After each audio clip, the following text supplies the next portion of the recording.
이번에 강의할 부분은 육효와 용구를 모두 다 이미 살펴봤기 때문에 이를 정리하고 단전으로 넘어가고자 하는 것입니다. 육효에 대한 정리는 이미 앞서에서 말씀드린 바 있기 때문에 도표를 통해서 간단하게 짚고 단전으로 넘어가고자 하는 것입니다. 다 아시는 바와 같이 우리가 보았던 초구의 잠룡무료인과 구이의 혈룡제전, 리견대인 이러한 것들은 초이는 땅이라고 했기 때문에 바로 땅이라고 하는 것은 용의 가장 최하위임을 우리는 말하고 있었던 것입니다. 바로 이 하위라고 하는 것이 여기에서는 특히나 초효에 해당되는 것입니다. 그렇기 때문에 무룡이라고 하는 거, 이것은 금지하는 것입니다. 물자가 금지지사한 것입니다. 말하라, 이것은 금지하는 말로 사용되는 것입니다. 지금 여기에서 주안점을 두고서 정리하고자 하는 것은 무엇이냐면, 우리가 건괴육효를 건괴육효에서 나타난 점사가 주역 전체에 통용된다라는 것을 말씀드리려고 하는 것입니다. 그래서 이와 같이 무룡이 나오면 금지지사인 것이고, 점사로서 여기에 리견대인이라고 했을 때 리견이라는 이 점사는 어떤 역할을 갖게 되느냐, 행지지사라, 그것을 다행으로 여기는 바로 글이라고 하는 것입니다.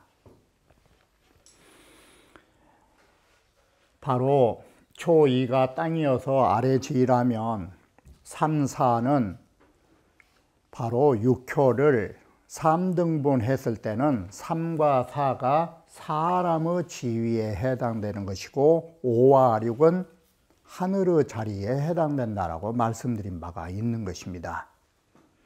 그래서 이것은 사람이 인이라는 말은 여기에 뭔 뜻을 갖게 되냐면, 바로 인사로서 사람이 해야 할 일이 무엇인가를 말해주고자 하는 것입니다. 그래서 이건 용이 의지하는 것이 아니라고 봤던 것입니다. 그래서 사람이 해야 할 일에 있어서 가장 중요한 것이 뭐냐면, 여러분이 다 아시다시피 우리는 요순이 아닌 것입니다. 이게 임비요순이언이 그럽니다. 우리들은 요순과 같은 사람이 아닌 것입니다. 그러니 그 어느 누구가 기승무갈이요, 그 어느 누구가 잘못이 없을 택이 있느냐라는 것이에요. 그게 우리는 요순이 아니기 때문에 잘못을 범할 수밖에 없는 거예요. 그것을 우리는 고쳐나가면 되는 거예요. 허물 자체까지 없으면 좋겠지만 우리 범인은 그렇게 안 되는 것이에요. 그래서 성인은 우리 범인을 대상으로 해서 앞으로 그러지 않으면 되는 것이에요. 그게 선보가의 개념이에요. 우리는 한번 잘못했을지라도 앞으로 잘해서 그 잘못을 보완해 나가면 되는 거예요. 이게 우리의 인간사예요. 사람이라고 하는 거, 전혀 잘못이 없게 살려고 하는 거, 그 노력은 좋지만 그게 불가능한 거예요. 이게 우리는 허물이 많은 사람으로서 어떻게 대처하느냐가 중요한 것이에요. 이게 무구의 개념이에요. 이게 그래서 무구라고 하는 것은 어떤 것을 갖고 있느냐, 본유구예요. 본래는 잘못이 있는 거예요. 본래는. 그런데 우리는 지난날에 잘못이 있다 할지라도 오늘로부터 선보가를 하면 돼요.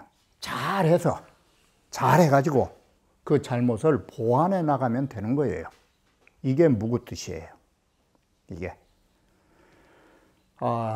그래서 무구라고 하는 것은 선보가지사로 이 부분이 뭔 말이라고 하느냐, 성인의 마음이 넓으셔가지고 우리 보통 사람들을 넓은 아량으로 받아들인 부분이 이 부분이에요.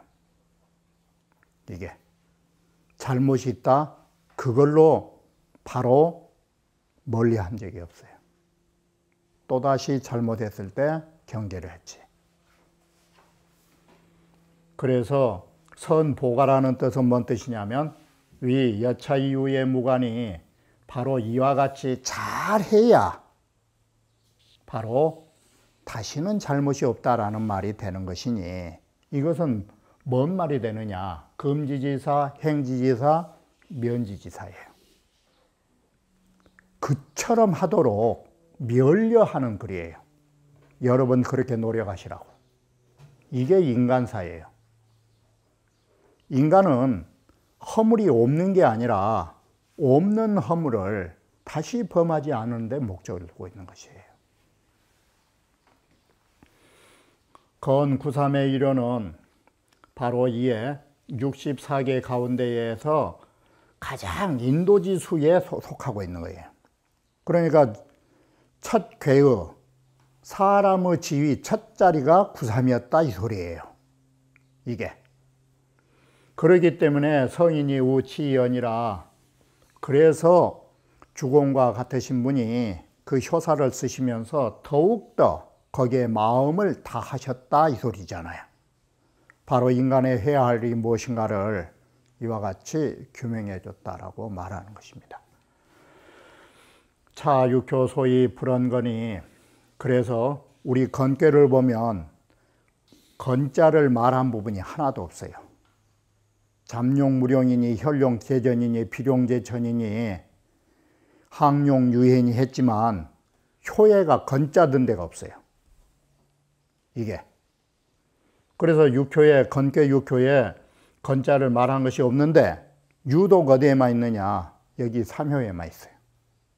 삼효에서만 유독, 그것도 한 글자도 아니고 한 번 힘쓸 게 아니라 또 힘차게, 또 힘차게, 바로 이렇게 힘차게 또 힘차게 끊임없이 노력하는 거, 이게 면지지사예요.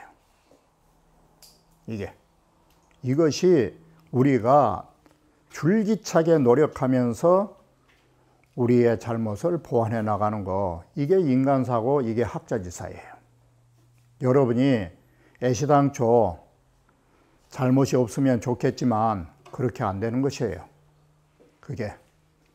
그래서 우리 인간사는 허물이 있기 마련인 것이고, 허물에 대하여 우리가 닦아나가면 되는 거예요. 이렇게 해서 우리는 그 잘못을 포용력 있게 받아들이는 것이에요. 구사의 혹약제의 무구라 하는 것은, 여기에서는 그 지위로 보면 태자의 지위에 해당되는, 우리는 위로 올라갈 수도 있고 아래로 본래 자리에 있을 수도 있는, 바로 살펴본다라는 거, 그게 혹자라고 하는 것을 눈여겨보셔야 하는 것입니다.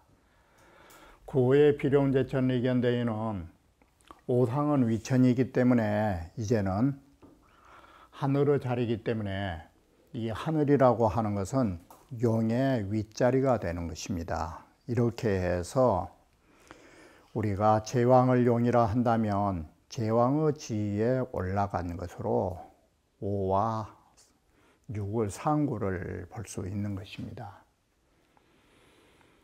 상구라 하는 것은 항룡유해로, 유해라고 하는 이 글자는 걱정하는 것입니다. 후회하는 일이 있을 텐데 왜 그런지 모르겠다고. 그러니까 여러분들이 자식에게나 친구에게나 바로 저러다가 반드시 후회할 일이 있을 텐데 왜 그런지 모르겠다고. 그건 우지지사예요. 그렇게 하는 것을 걱정하는 말이에요. 바로 이와 같이 우리는 건괴에 나타나는 그 점사가 다른 꾀의 일종의 전형으로 유추할 수 있는 모범을 보여주는 것이다 라고 하는 것입니다. 그래서 우리는 건 일괴면 건괴의 하나의 꾀에 점사를 자세히 살펴보면 대개를 가견이라 앞으로 나머지 63궤에서 나타나게 될 그 점사를 대체로 우리는 이 관계를 통해서 볼 수 있다라고 하는 것입니다. 효사는 수소이 발명호 괴질이로되, 효사라고 하는 것은 실제로 괴라고 하는 것은 전체라고 한다면 효라고 하는 것은 부분적인 것입니다. 이와 같이 괴와 효의 관계는 전체와 부분성으로 말할 수 있는 것인데, 그 말이 효라고 하는 것은 수소이 발명호 괴질이로되 비록 괴라고 하는 전체의 이치를 부분적으로 밝히는 것입니다. 이게 바로 이와 같이 전체와, 다시 말하면 총별의 개념이죠. 총체의 괴와 이 총체를 개별로 분류하는 것이 효사죠. 이런 총별의 역할을 가지고 있지만, 효라고 하는 것은 실제로 어디에 사용되고 있느냐? 실제로는 점서의 용도로 사용되고 있는 것입니다. 실제로 점서의 용도가 되는 터라, 점서는 어떤 것으로 작용을 하냐면 굴육이라고 하는 노음 노양으로서 점서에 사용하는 기점을 삼는 것입니다. 그래서 점서의 용도로 사용되기 때문에 점서의 용도는 변해야 보니까 노양과 노음의 숫자인 굴육으로서 바로 효를 밝혀서 우리가 모든 384효에 구자와 육자로 쓰는 이유는 취용야라, 점서의 용도를 바로 취해서 쓰기 때문에 굴육으로 표기했다라는 것입니다. 이것은 주역절중이라고 하는 강희 황제의 주역절중에서 뽑은 것입니다. 자, 이제는 공자의 단전을 살펴보게 되는 것입니다. 우리 앞에서 보셨다시피 바로 왕필본에 의해서 모든 것이 분할을 해서 정전체제에 붙이면서 단할이라고 했던 것을 붙인 것입니다. 그렇기 때문에 원래 주자가 본의를 쓸 적에는 공자의 단전에다가만 붙여놓은 것입니다. 이게. 그래, 공자께서 단할이라고 하는 것은 공자가 붙였겠습니까? 이것은 후세 사람들이 단할이라고 붙여놓은 것입니다. 이게 왕필본의 책을 편집하면서 공자 스스로가 단할이라는 문자를 붙인 게 아니에요. 그래서 공자께서는 대제라 건원이여라고 어떻게 됐는가 하면 쉽게 주자의 본이라고 하는 책을 보면 이 경우에는 이렇게 돼 있어요. 단전상이라 딱 됐어요. 단전상이라 해가지고 본이가 이게 붙어 있어요. 이게 공자 글이 있고, 공자께서 대제라 건원이여, 자, 정말 우리는 항상 찬탄사는 도치법이죠. 이게 건원은 위대하다라는 말을, 찬탄은 도치법을 쓰는 거예요. 위대하다 건원이여. 자, 뭐가 위대하냐? 이게 가장 크다라는 것은 어떤 것이 큰일이냐면 시작을 해주는 것이 큰일이에요. 이게 바로 크다라는 그 개념을 어디다 잡아놓은 거는 만물 자체에다 잡아놓은 거예요. 하나의 물건도 아니고 이 우주에 존재하는 모든 만물들의 자시 하나니 바로 이 건원이라고 하는 것을 힘입어서 생명이 시작된 것이에요. 이것이 대제예요. 건도의 위대함은 어디에 있느냐? 이 말을 바꾸면 뭔 말이 돼요? 이 말을 바꿔서 한문이 아니라고 생각하면 바로 위대한 하늘은 이 우주에 존재하는 모든 만물의 생명의 시초를 주었나니라는 말이 되는 거예요. 마치 어느 종교의 경전처럼 말하면 이게 한문으로 써놓으니까 이런 거예요. 이게 만물 자체가 그 뜻이에요. 모든 만물들은 이 하늘의 근원의 뜻에 힘입어서 생명이 시작됐다 이 소리예요. 바로 이것이 위대한 점이에요. 이게 하늘의 위대한 진리는 모든 생명의 시초를 주셨다예요. 이게 그러니 바로 이 온자가 뭘로 나간지 보이죠? 연결이. 온이라고 하는 것은 생명의 시초라는 뜻이 되는 거예요. 봄이 온이니까 이게 이래가지고 내 통천이로다 이에 하늘의 모든 것을 거느리고 있도다라는 거예요. 이 부분이 이중적 구조를 갖고 있어요. 이게. 자, 자신은 뭐예요? 만물이 모두 건도를 힘입어서 시작한다는 것은 부분적인 거예요. 이게 분원지법이에요. 나누어서 구분하면은 근원이라고 하는 것은 생명의 시작이에요. 이 부분이 어디하고 관련되느냐? 온형리정은 추나추동에 관련되지 않아요. 바로 그것을 소학제사에서 주자가 저번에 말씀드렸듯이 뭐라고 그랬어요? 온형리정은 천도지상이요. 온형리정에 대비된 게 뭐였어요, 그게? 인의예지는 인성지강 그러잖아요.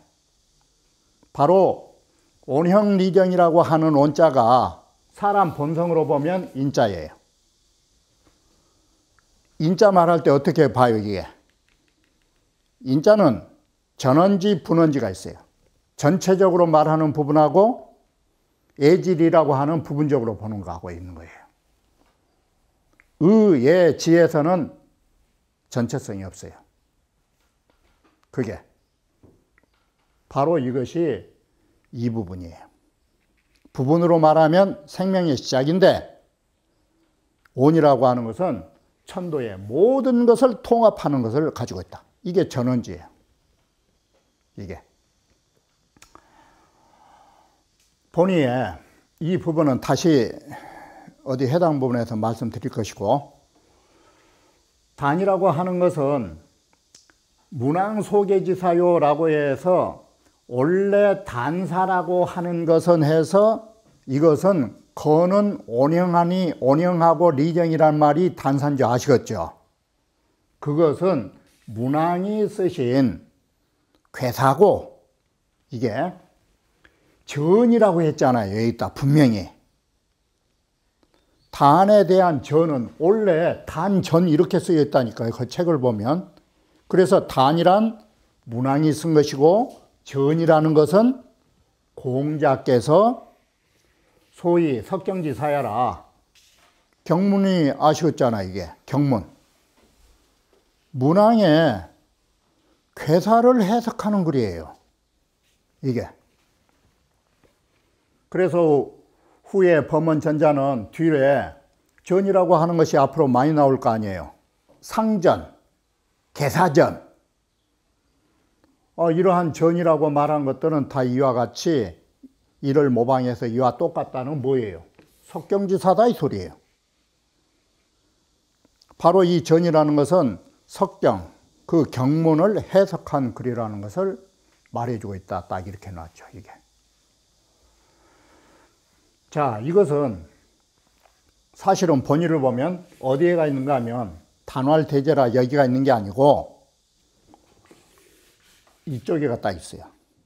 단전상이라 해놓고 그 앞에다 이걸 써놨어요. 그리고 단활대제라 하고 그 다음에 글은 여기로부터 시작한 거예요. 이게. 그럼 그렇게 보면 체제가 보이잖아, 이게. 예, 원래 책 체제는 그렇게 됐어요. 주역 본회가.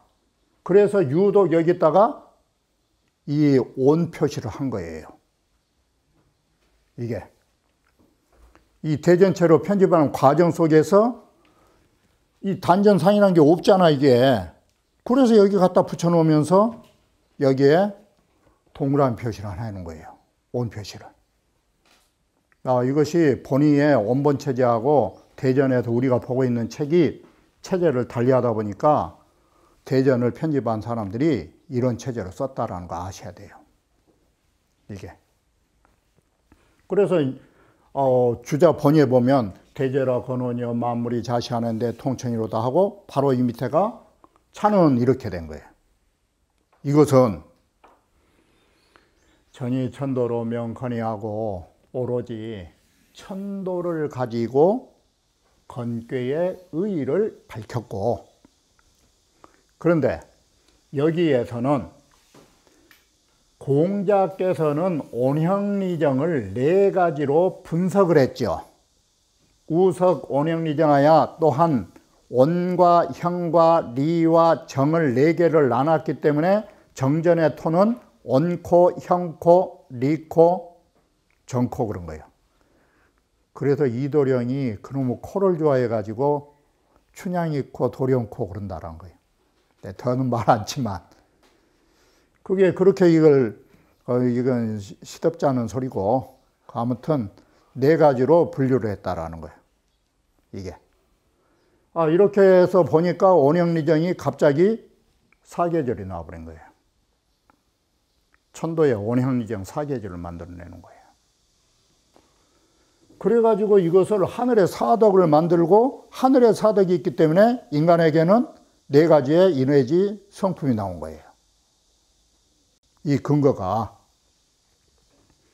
그래서 이 발명지, 이건 누가 밝혔느냐? 문왕이 밝힌 것도 아니고 주공이 밝힌 것도 아니고 공자가 밝힌 거예요. 공자가. 이게. 그래가지고 발명지하야. 이건 공자가 밝히신, 우리말로 하면 발명 2글자만 하면 딱 이해가 빨라요. 공자의 발명품이야. 공자가 이 뜻을 처음으로 밝힌 거예요. 온형지정 4개를 자른 것을.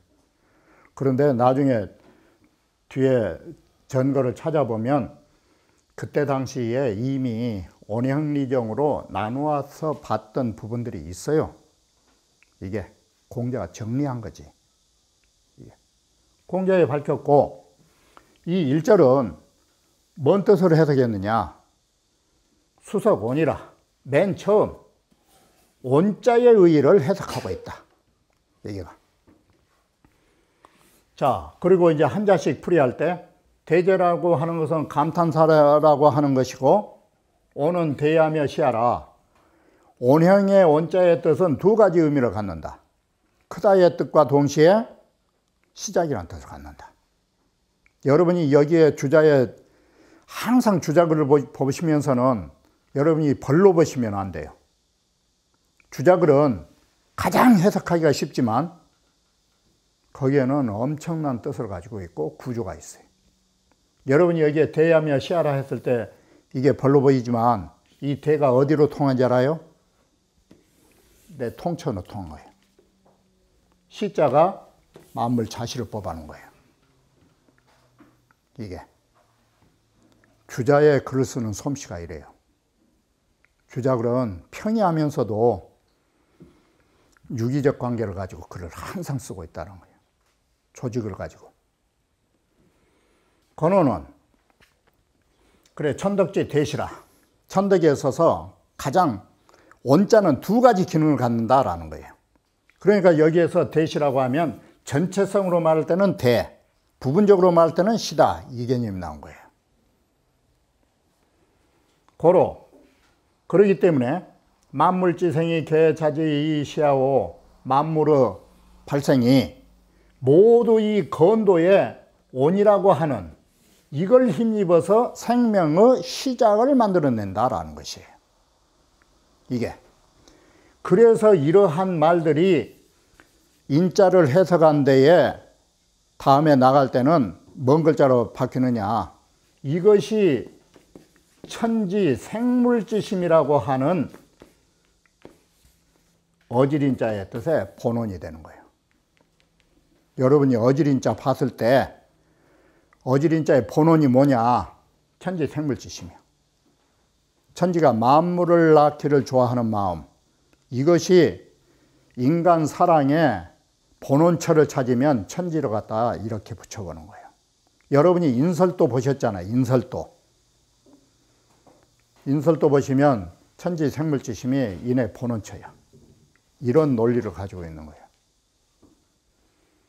그리고 우리 사덕지수이 바로 이 사덕에 으뜸이 되지만 이건 부분이야. 그런데 이게 뭐라고 했어? 통자를 관자로 썼죠. 이 통자, 이게 이 관자로 썼잖아 이게. 근데 어떻게 썼어? 내 통천이라는 천자 뒤에다가 하늘의 덕의 시작과 끝을 관통하고 있다라고 하면, 다른 말로 하면 관통이 뭔 뜻이요? 전체를 포괄한다 뜻 아니요.